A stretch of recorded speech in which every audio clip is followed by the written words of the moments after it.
Bonjour à tous, nouvelle petite vidéo d'autonomie. Aujourd'hui on repart sur les batteries et cette fois ce sera un comparatif plomb contre lithium.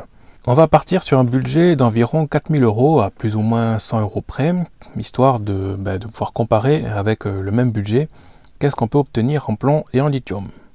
Pour la partie lithium, on va prendre 3 Pilontech US 3000 de 74 Ah chacune, ce qui nous donne 222 Ah.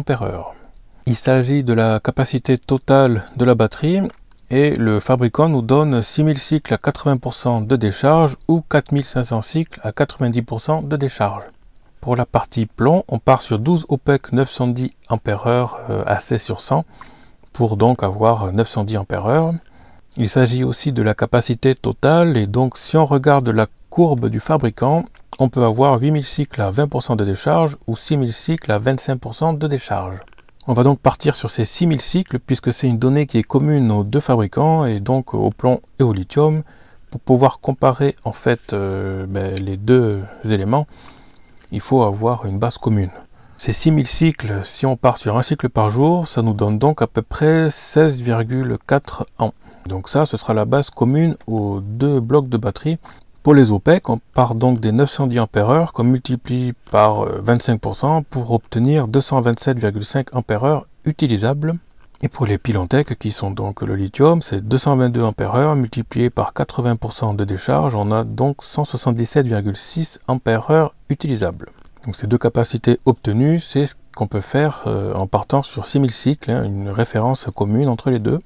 Alors maintenant, si on compare les deux valeurs, on a 227,5 Ah d'un côté pour le plomb et 177,6 Ah pour le lithium.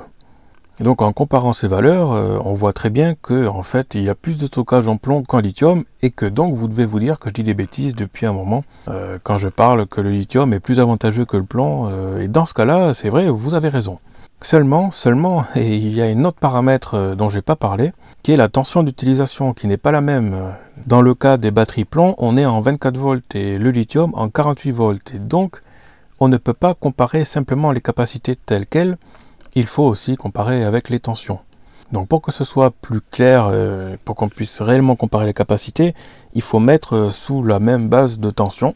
Donc on reste en 24 volts pour le plomb, 227,5 Ah en 24 volts. Et par contre pour le lithium, si on met en 24 volts, on passe à 355,2 Ah. Et là on voit bien que 355,2 c'est plus grand que 227,5 et que donc il y a plus de capacité de stockage dans le lithium que dans le plomb pour un même budget.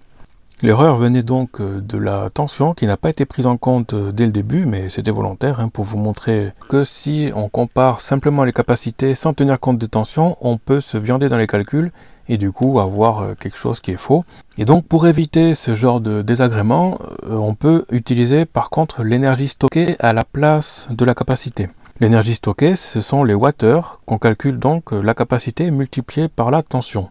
Pour les batteries plomb OPEC dans ce cas-là, on prend donc 227,5 multiplié par 24, ce qui nous donne 5460 Wh. Donc ça c'est la quantité d'énergie stockée dans ces batteries plomb-là.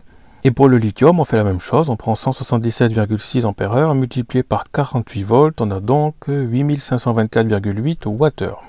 Et dans ce cas-là, on peut voir que la quantité d'énergie stockée dans le plomb est plus faible que dans le lithium, avec un budget équivalent bien entendu. Si on fait la différence pour savoir combien est-ce qu'on stocke en plus dans le lithium, on a donc 8524,8 moins 5460, ça nous donne 3 kWh à peu près de stockage en plus dans le lithium. Et ces 3 kWh de stockage, ça nous donne à peu près 56,1% de stockage en plus. Ce qui veut dire qu'avec le lithium, pour un même budget, on a plus de 50% d'énergie supplémentaire. Voilà pour cette petite vidéo. À plus.